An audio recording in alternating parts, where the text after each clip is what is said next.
If you work in quality control at a candy factory, you know strict safety regulations come with the job. It's why you partner with Grainger. Grainger helps you find the high-quality and compliant products your business needs to inspect, detect, and help correct issues. And the sweetest part is, everyone gets a product that's as safe to eat as it is delicious. Call 1-800-GRAINGER, click Grainger.com, or just stop by. Grainger, for the ones who get it done.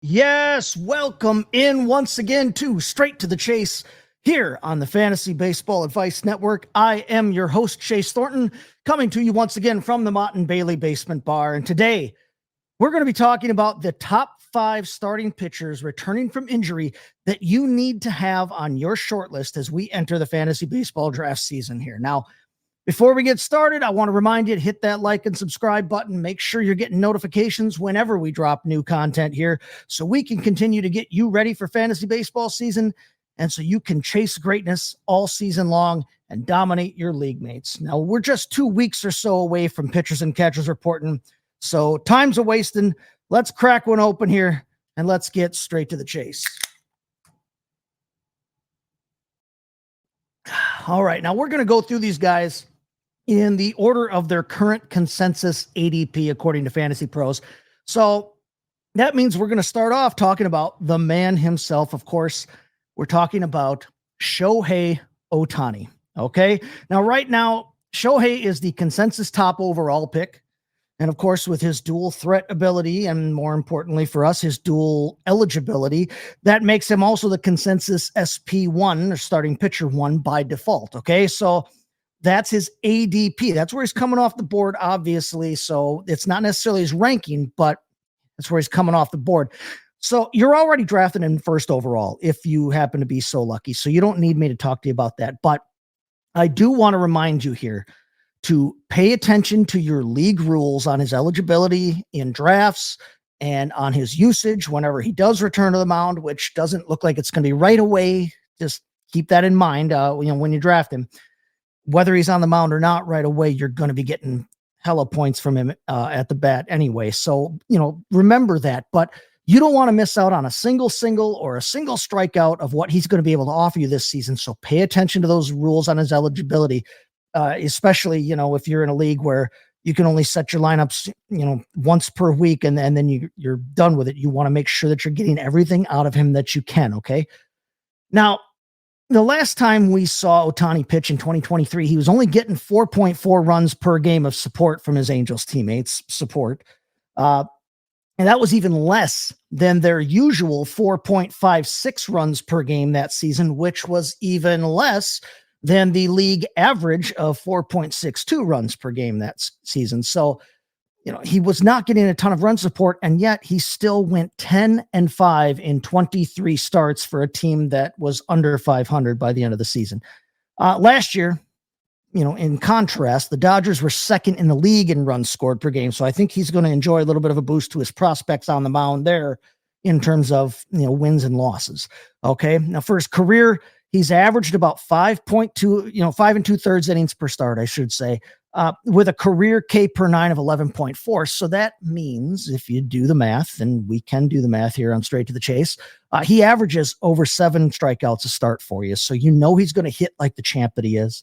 And at some point this season, he is going to pitch like it again too. So if you find yourself in the lucky position to be able to draft Shohei Ohtani, enjoy that. But just like I said, make sure that you're using him according to your league's usage rules, using him to the best of your ability, to the fullest of your ability. Fun fact here, if you Google, how can you use Shohei Ohtani in fantasy? It will remind you, yes, you, his fantasy manager, to give him regular rest days when he's not pitching to avoid fatigue. Not sure how you are necessarily supposed to be the one giving him the rest, but it will remind you that on Google AI. So never change, Google AI, never change. Next up here is maybe the hardest call to make in drafts this season. It's the Christian McCaffrey of fantasy baseball. That's right. It's the Texas Rangers part-time ace, Jacob deGrom. Now, deGrom is coming off of his second Tommy John surgery, and he actually did pitch the tiniest bit late last season, if you were paying attention. He got 3 short starts in for the Rangers last September, and it was a minuscule sample size, but woo, to harken back to our last episode, woo, they were some intriguing innings he put in. A 1.69 ERA, 14 strikeouts, just 10 2/3 innings pitched. And that's kind of in keeping, though, with what we've seen from him lately. He hasn't seen a full workload since 2019, when he was the number 3 scoring pitcher in fantasy behind Garrett Cole and Justin Verlander. Now, if you remember, that was the second of his back-to-back NL Cy Young Award seasons, okay? And since then, best we've been able to get out of him is 92 innings and 15 starts in 2021. That's the most work he's seen in the season. That's the high water mark. He's so great. And it's been limited every year since 2019, but it's still been such good work, even as it's been limited work. It's a tough call with him. He says he's healthy. He says his goal is 30 starts this season, but like, isn't that every starting pitcher's goal there, Jake? I personally see him more for like the mid-20s in terms of number of games started, and I think that's being maybe wildly optimistic. I think the Rangers are going to limit him to try and have him healthy for an end of the year push there at the end of the season, if they find themselves in playoff contention there. But he's coming off the board right now as the SP 13. So starting pitcher 13, 50th overall. What you need to ask yourself is if you are comfortable with the risk involved at taking him there, or taking him actually anywhere. If he's healthy, if he gets, say, 26 starts or so, you are going to love what you get out of him. I have no doubt in my mind. He's still Jacob deGrom. He's still maybe the best there is in the game right now out there when he's on the mound. But if he's in and out of the lineup, or, you know, maybe only gets 10 or so starts in and then is on the 60-day IL by mid-June, well, you're not only going to be hating life, but your fantasy team is going to be that much farther behind by virtue of missing out on what else you could have had there at that draft position. Listen, I'm not going to plan on taking him, okay? But if I have a spot, say, late in that 5th round and he's still there, it's going to be real hard for me to pass him up. And I don't think I'd let him fall past me in the 6th. I won't be doing that. But if you do end up with him, you need to be prepared to build your roster accordingly. Maybe shift your gears at that point in the draft, maybe hedge against him missing a little bit of time there. So keep an eye on where he's going and how far he may or may not be falling. But again, if you take him, be prepared to make some adjustments as you draft then to kind of protect yourself there. So now, continuing with the 2 Tommy Johns theme, let's talk about Shane McClanahan of the Tampa Bay Rays, okay? Now, he's going at the tail end of round 10, say 119 overall. That's good for SP 37. Okay.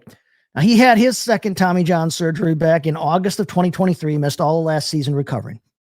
Now, he can have awesome stuff when he's healthy. All you got to do is look back at his 2022 season. He finished 6th in Cy Young voting. He was top 10 that season in ERA, in WHIP, in K per 9, in strikeout to walk ratio. If he can pitch to his career averages, say, like, if he can pitch to his 10.1 career K per 9, his career 1.105 WHIP, if he can do that over, say, 25 or more starts, you are going to be in good shape rolling him out there once or twice a week this season. The one thing to remember with him, though, and this is actually something to remember about all of the Rays that you draft offensively and on the mound, they won't be playing half their games at Tropicana Field this season, okay? The Rays are playing at the Yankees spring training home, Steinbrenner Field, thanks to Hurricane Milton there, tearing the roof literally off the place. So Steinbrenner Field, with its identical dimensions to Yankee Stadium, is not going to play as pitcher friendly as the Trop has been. Tropicana Field typically been one of the most pitcher friendly parks in the game. If you don't believe me, check the numbers, check the park factor. Okay. McClanahan hasn't always been really the best at limiting the home run ball. He's a lefty, which will help negate the real short porch in right there to some extent, but just keep in mind, he's not going to be getting that sweet, sweet boost from Tropicana Field, that Tropicana effect. So that is something to consider when you're, when it gets to that point in the draft and you're considering whether or not you want to take Shane McClanahan or not. But we talked about a former Mets ace. Now let's switch gears and let's talk about the pitcher who's going to be filling that role this year in 2025. Talking about Kodai Senga. Okay. Got off to a real nice start last season, going 5 1/3 against the Atlanta Braves, struck out 9. And unfortunately, that was going to be the only start that he'd make for those fantasy managers who were lucky enough. I'm being sarcastic there, but lucky enough to draft him. First, he had a shoulder injury, then a calf strain, and finally ended up with triceps tightness. They called it. That kept him out of action for the whole remainder of the regular season. You did not see him again. So you got 5 1/3 innings out of the dude if you drafted him. He's going in the 11th round right now at 125 overall. That's good enough for starting pitcher 39. But that could be a real nice value spot for him, I think, if you get him there. Remember, in 2023, he struck out over 200 batters. He had an ERA at 298. That was good for 5th in the league. He is going to operate as the Mets ace by default. I mean, it's not going to be Clay Holmes, obviously, or Frankie Montas. Spoiler alert, no one should be counting on a second weird straight outlier season from Sean Manaea. I mean, that last year was nice. Sean Manaea was a good pitcher. That's not necessarily who he is or who he has been. But with, an ace workload for Senga, that's going to mean innings. And as we've talked about before, innings are opportunity. Okay. So Senga should be fully healthy. He's got the goods. That ghost fork pitch of his, that's a legitimate swing and miss weapon. If you haven't seen it, watch it, look up the numbers on it. I personally will be happy coming away with drafts with Senga, with Kodai Senga as my fourth starter. I don't want to wait and make him my third, but if I come out of there with him as my 4th starter, I'm happy because I think there are going to be good things ahead for him this season.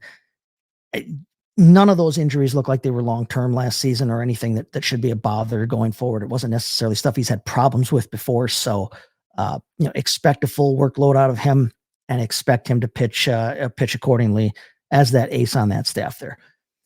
And so now, last guy we're going to talk about today, we're going to talk about Marlins righty Sandy Alcantara. Okay. He's going just after McClanahan and Senga in drafts. As the starting pitcher 43 in the 12th round there at 142 overall. And the 2022 Cy Young Award winner should be fully healthy for the start of 2025. He missed all last season, recovering from Tommy John surgery that he had in October of 2023. Kind of a common theme here. And now his 2023 numbers weren't quite that, before he got the injury at the end of the season there, his numbers weren't quite as good as that monster 2022 campaign there, but he was still pretty good. If you're familiar with that, still threw a bunch of innings. He had a nice walk rate, still had a decent walk rate of around 2.3 or so, I think, per 9. Part of his problem that season though was a jump in his home run rate over 2022, big jump, and a dip in his K rate.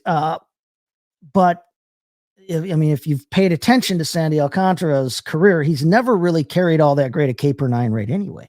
So he's going to enter 2025 healthy. And he actually finds himself right now approaching some pretty lofty positions on some of the Marlins all-time pitching ranks in a couple categories. And as I said, that's mostly a result of volume. Okay. If he can return to giving the Marlins over the 3 innings or whatever per start that he was doing before the injury, he was going deep into games for them. And if he can continue to do that, he should be able to return some pretty nice counting stats for fantasy managers, I think, this year. I like him a little bit better in points leagues for that reason, because I think he is more of a volume guy than an efficiency type guy. So he may not help your ratios as much as some other dudes, but if I'm in a points league, I'm probably willing to go a little bit over that 12th round, that late 12th round ADP of his, if I'm in need of a starter at that point. I wouldn't have any, hesitation in taking him as like, say, a fourth starter, fifth starter there. But of the five guys that we talked about, obviously, I don't have any problem with Senga. I don't think there's any reason to worry about Kodai Senga because he's the only one who's not coming off like a catastrophic injury, to his arm. He's coming off kind of a bunch of nagging things that all piled up on him like throughout the year last year. Shohei, I think he's far enough removed. I think they're going to limit him enough. Plus, even if he doesn't take the mound, if you ended up with him on your team, you're getting Shohei Ohtani. You're getting the MVP for crying out loud. These other three guys, they're the ones, especially when you talk about DeGrom, who has, like we said, hasn't seen anything in 5 years, anything close to a full workload. McClanahan also coming off 2 Tommy John surgeries. Alcantara coming off a Tommy John. Those are the three that you've got to be comfortable taking that shot on. But hey, either way, 5 guys that if they can hit the mound and if they can pitch to their career numbers, even close to their career averages, could end up really, really helping you out here as you exit your fantasy drafts and you head into 2025 here. So that's going to do it for us here on Straight to the Chase. Again, like, subscribe, you know the drill, but also I want to remind you, get over to fantasybaseballadvice.com right down there in the ticker. You're going to find all my baseball content over there, podcasts, articles. Sign yourself up for membership. You're going to have access to our fantasy sports only social media platform, only fantasy sports on a social media platform. You can friend me on there. You can ask me questions on fantasy baseball, fantasy football. Heck, I'll even talk a little WNBA fantasy if you're so inclined. You get over there, you can curate your feed to follow only the sports you care about, but you'll also be able to interact with other fantasy sports enthusiasts. You can download the app and always be connected on the go. Trust me, if you're a fantasy sports guy or gal, you really can't go wrong. Again, fantasybaseballadvice.com, like it says down there in the ticker. Me, you can follow personally everywhere at STTChaseFFB. You can even find me at Chase Thornton on Untapped if you want. See what I'm drinking when I'm not sipping Mini Miller Lights here. But with that said, thanks for joining us. Until next time, we are going to get out of here, gone. We are here. FantasySportsAdvice.com, offering the best fantasy sports social media platform. Why join endless Discord communities or the trolls of Reddit? Fantasy Sports Advice is a community designed to help you win with 24/7 support. Go to FantasySportsAdvice.com and become a pro member for unlimited access. Again, go to FantasySportsAdvice.com today.